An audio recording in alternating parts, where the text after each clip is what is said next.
Sanibonani guys, igama ngiqabeleni bathela mazibela ithonga ngomhla ka-27 January. Uzama-ke guys sengingenwa amanzi emadolweni njengoba nje uNtanzi emnikeze isikhundla esikhulu sokuba u-chairman. Usho kahle ukuthi baba, kodwa yabona lo msebenzi angazi la madoda phela uthi angihambe manje ngiyowaphatha anako nje ukungicwasa. Usiyasho kuNtanzi ukuthi mntanami wena ube namandla ukuthi ungikhiphe ejele. Wathi kodwa kubanga lula baba, ngithe mengikhuluma neforamu ngabona nje ukuthi ayeneme neze ukuthi-ke isizolidwa-ke manje-ke umuntu wesifazane. Uyawazi nawo amadoda amaZulu ukuthi anjani. Wathi zamahlobo mntanami, angeke ngiloke ngiyiphinda ngale nto engiyishilo. Wena u-chairman manje, kuzomele u-acte njengo-chairman. Musa manje ungena amanzi emadolweni. Kuzomele uqine mntanami, ngeke ngiloke ngihlezi ngikulandelela ngaso sonke isikhathi ngimumva. Hamba uye kulawa madoda uwatshele ukuthi kuphethe wena manje. Kuyimanje sesiwuthathile wonke umnotho wakoMagwaza, wonke amathenda abo ala ezandleni zethu. Yini manje inkinga yakho? Mekuwukuthi awuyiphathi njenge-leader, uzowukhomba lo mnotho ngomunwe, ngeke ugcine uhleli kuwona mntanami. Uzama guys wabona ukuthi ngampela-ke uMbangazitha u-serious-ke manje. Uyimisele ngokuthi-ke amthwese lo mqhele wobukhosi. Kanti-ke manje sekulele ezandleni zakho, zama ukuthi uyawuthatha yini lo mqhele noma cha. Ngapha-ke guys nokuphinda akazibekile phansi. Phela yena uthole isikhundla-ke sokuba u-secretary. Akaziqhenyi kanje ungaphika ukuthi-ke naye ngokwakhe uyibhose laphaya koNtanzi. Umane nje watshela unina-ke uMamFethu ukuthi ma, yabona-ke manje sisezingeni eliphezulu, siyakhuphuka kuphela, asiyindawo i-direction yethu iyodwa, i-direction yethu iyaphezulu kuphela. Useyamkhuza-ke uMamFethu ukuthi mntanami, mawusuke uyijabulela kakhulu lento le, uyazi phela ukuthi uNtanzi unezitha ey'ningi kangakanani. Uma kuthiwa ngempela lezi zitha ziyamvukela, nawe uzothola amachaphazelo. Wathi ma, akusenandaba uma kunje, sengenza noma yini ukuthi ngiqhubeke ngihlale lesi sikhundla. Yazi ngingangena ngisho ebumnyameni shiqi kunokuthi mina ngisuke kulesi sihlalo lesi ngikusona. Wamkhuza-ke guys uMamFethu, wamkhuza kwanhlanga zimuka nomoya.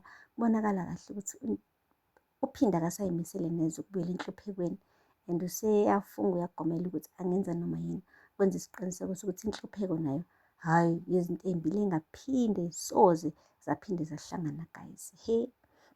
Akupheli-ke lapho. Kuye kwafika isikhathi-ke la kumele-ke ahambe-ke manje uZama benophinda beyele eMagwaza Construction beyobikela phela abasebenzi bakhona ukuthi cha, manje sekukhale sabo isicathulo koNtanzi, abakhohlwe womagazi. Umane nje wathi uZama, nina lalelani la, sondelani. Sayitsheni khumula leso sigqoko mengikhuluma nawe. Aqhamuka-ke guys amadoda lapha esayithini yakoMagwaza. Wathi ya, ngithi angize-ke ngizonazisa-ke namhlanje ukuthi-ke sekukhala thina-ke manje isicathulo sethu koNtanzi. Ngiyasuthi ngithina ukuthi ngifuna futhi nazi ukuthi mekukhona into eniyidingayo, wozani kithina nisibikele. Sekuzosebenza indlela yakoNtanzi-ke manje, hhayi indlela yakoMagwaza. Angifuni muntu ozolokhu ethi nye, thina la koMagwaza sasisebenza kanje. Nizosebenza ngendlela yethu-ke manje, siyezwana. Kuthe kusanjalo wathi uPhinda, okay madoda-ke ake ningitshele ngabe ukhona yini kunina onenkinga. Guys obviously akekho bezothi unenkinga ngoba phela uPhinda beyimisele ngisho nanokuthi amhlakaze-ke ikhanda same time loyo ozothi unenkinga. Okuyibonakalisa phela kuzama ukuthi lalela girl, awukho wedwa kule nto. Mekukhona okusabisayo ngikhona mina, ngizoba-ke i-bodyguard lakho mekufanele, ukuze uNtanzi abone ukuthi hhayi ungikhethe njengo-secretary, hhayi ngephutha, ungikhethe njengo-secretary ngenhloso yokuthi-ke ngibe yiphiko lakho laka-right guys. Hhayi-ke uZama-ke uthe buyelani emsebenzini, hambani. Yini laba bahamba njengabafazi nje, yini inkinga yabo? Bonakala nje ukuthi hayi cha, sengathi baphethwe insimbi eshisayo-ke manje. Konke lokho usanele ayekutshala kubona ukuthi hhayi abaphathe ngesandla esifudumele sekuphelile manje. ONtanzi-ke bazobapheka ngepani elivuthayo guys.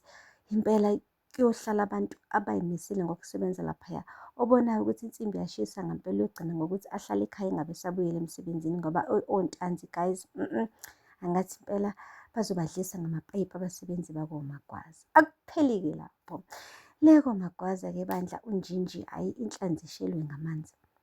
Kuyabonakala nje ukuthi njengoba engasekho uSanele uzizwa eyedwana impela ephelelwe namandla.